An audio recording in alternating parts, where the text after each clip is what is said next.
Ang susunod na programa ay rated G. Ito ay pwede sa lahat ng manonood.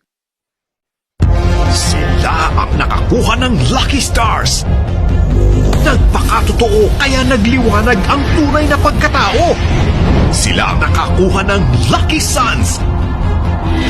Nag-aalab ang pusong hindi takot na matuto.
Ito nga pala, nag-a-alarm na nga po siya.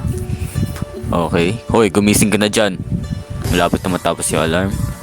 Yan na po, nagsistretching na po siya. Malapit na magising yan, oh. Oh. Matatapos na talaga yung alarm, di pa rin bumabangon. Kung kailan tapos na yung alarm, doon siya babangon. Ang galing. Yan, nag-pray nga muna siya. Ngayon, tumiktok na po siya ng kanyang mga gamit at inayos na rin po yung kanyang higaan. Yun o, wow, hinayos na nga. Yan, kumuha po siya ng sipilyo at bumaba po siya. Dito naman tayo sa halikaran. Okay po. Ayos mo na buhok. Hair check, okay na. Okay, sipilyo time. Toothbrush po tayo.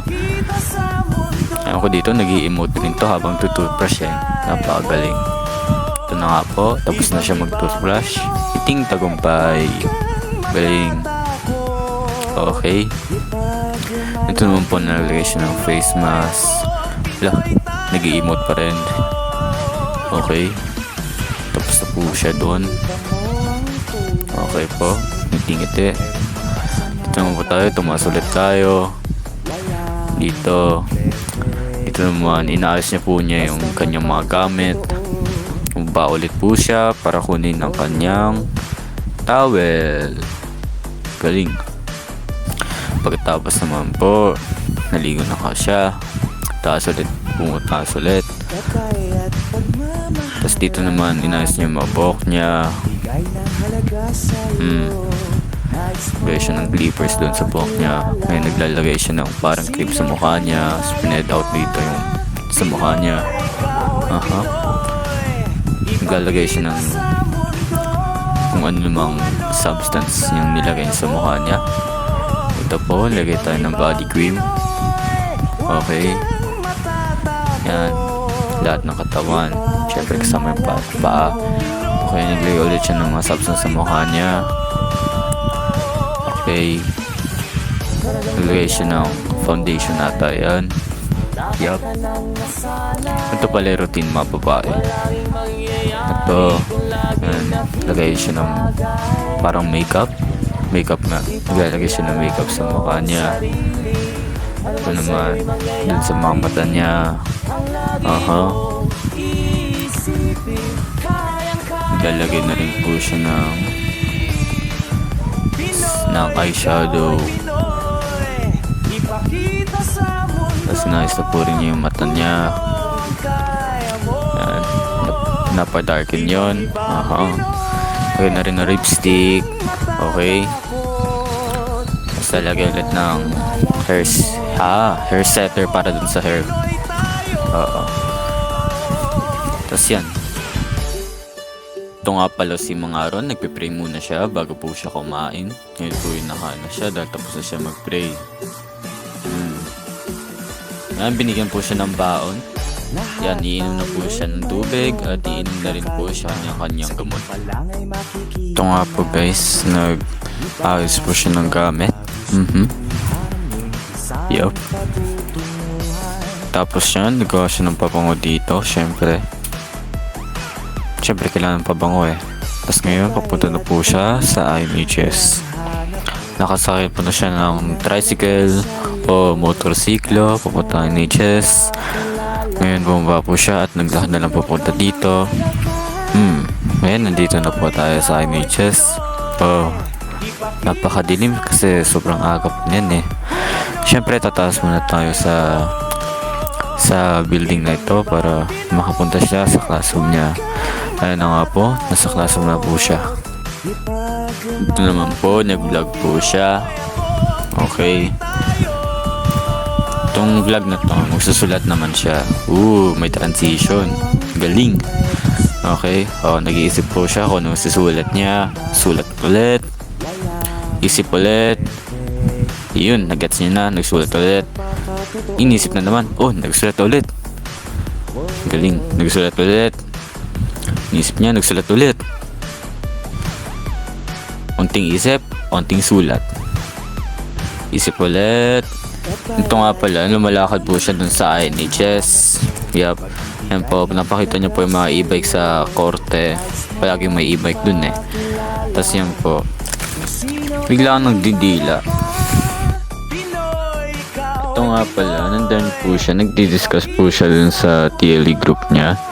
Kaya po, andun sila dun sa likod, mga kasama niya, mga barkado niya, mga kaibigan niya. Andun po sila sa likod habang andun po yung teacher sa harap. Ito nga pala guys, Teo Primary Mendoza. Ito po, natutulog siya habang hinihintay ang kanyang teacher na pumasok. Hindi ko po alam kung bakit siya inaantok, pero nag-aantay lang po talaga siya habang mga klase niya ay naglalaro or mga stuff. Yes. Tapos yun, naghihintay lang talaga siya habang natulog. Tapos nung dumating na nga si ma'am, napagising siya, tumayo na siya para i-greet si ma'am, umupo ulit. Okay, nice. Napatawa siya kasi nag-record siya, nag-vlog siya. Tapos biglang pumunta si ma'am. Ito na nga pala si Dazo po. Okay. Pupunta na po siya papapa ng Cal Building. Palabas na rin po siya ng INHS. Ayun na nga po, nakalabas na po siya ng INHS. Sige, scroll muna tayo dito sa mga shop. Naglalakad po siya, naghahanap po siya ng tricycle. Ayan, nakasakay na nga po sa tricycle. Ngayon, papunta na po siya sa Jade Residence kung saan siya nakatira. Okay po, nakapunta na po siya sa Jade Residence. Okay, bye-bye. Ito nga po sila, si The Vasquez. Palabas na po sila ng school. Dito po sila nag-aantay ni Chief habang naka-umbrella po sila dahil po sila ay umuulanan at baka po sa tayo mabasa. Dito nga po, pumasok na po siya sa jeep si Vasquez. Okay po, pauwi na po siya. Ngayon naman, mag-isa na lang siya. Okay, nasa 3-wheel vehicle at ngayon po ay nakauwi na po siya. Siyempre, okay. Ito na po si Mark, napunta po siya sa kanyang cell group sa Espasyo or formerly known as Marvin. Okay po. Nandito po siya, nag-cell group na po, tapos there's talking about some Bible stuff and there's Bible study and talking about change or whatnot. Ngayon po, natapos na po sila kaya nag-pray na po sila. Siyempre, pagkatapos na po ng mga ginawa, huwag kang matatakot ipagmalaki mo. Okay, ito na nga po sila. Dito na po sa school. Pa-practice na mga sayaw po sila dito. Okay. Tapos na po yung sayaw. Ngayon doon po siya transition. Nasa bahay na po. Pumunta po dito si Geraldine po upang magluto ng kanyang mga lumpia para doon sa kanyang pamilya. Ngayon po ay kumakain sila ng pamilya nila. Ito nga pala si Kiana guys po. Okay. Pumunta na po siya sa CR po, pumaliko. Nakaligo na po. Kumuha po siya ng mga produkto. Ayan, napili na po. Okay. Ngayon naman po ay pumunta naman siya sa kanyang pusa upang pakain ito. Tapos ngayon po nagagawa po siya ng kanyang mga makeup para sa kanyang mukha. Tapos nandito po siya, nag-chat-chat lang po habang nakahiga. dito sa